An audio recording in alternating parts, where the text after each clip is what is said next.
নারী, গাড়ি, বাড়ি,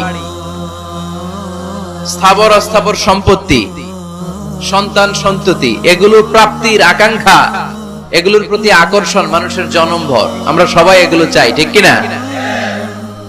এর মধ্যে সবচেয়ে গুরুত্বপূর্ণ একটা হচ্ছে সন্তান সন্ততি। দেয় কে? জোরে বলতে হবে, কে দেয়? চাইতে হবে কার কাছে? নাকি মাজারে, নাকি দরগায়? একজন সন্তান দিতে পারে, চিল্লায় বলতে হবে তিনি কে? অনেকে বলে মাজারে মানত না করলে নাকি সন্তান পাওয়া যায় না। এটা কি রে ভাই?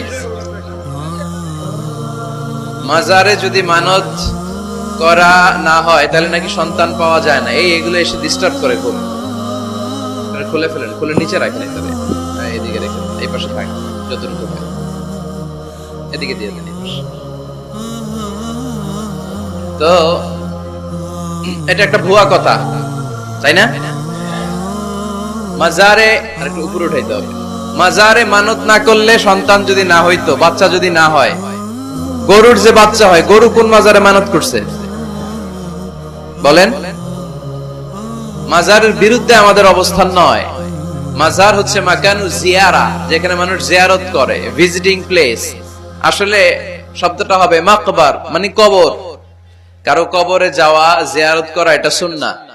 কবর দেখলে আমরা সালাম দেই, ঠিক কিনা? এটা সুন্নাহ।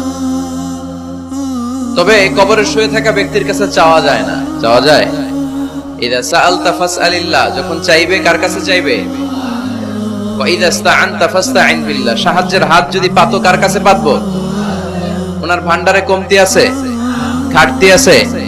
আমাদের যার যা লাগবে সবও যদি উনি দিয়ে দেয়, ওনার কমতি পড়বে নাকি? সুবহানাল্লাহ পড়েন। এজন্য মাজারে মানত না করলে সন্তান পাওয়া যায় না, এটা ভুয়া কথা, তাই না?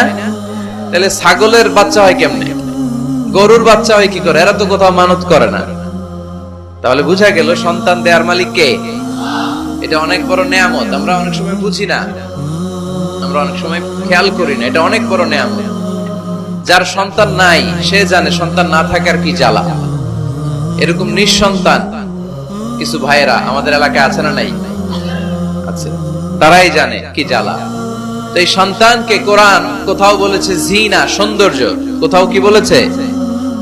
উত্তর দিতে হবে। কোথাও কি বলেছে? জিনা। আল মাল ওয়াল বানুনা জিনাতুল হায়াতিদ দুনিয়া। সন্তান আর সম্পদ এটা দুনিয়ার জীবনের সৌন্দর্য। ছোট ছেলে মেয়েরা, সোনামণিরা না থাকলে পৃথিবীতে কোনো সৌন্দর্য থাকতো? স্বামী স্ত্রীর ভালোবাসা কয় বছর? রং ধরা যৌবন, জং ধরে শেষ।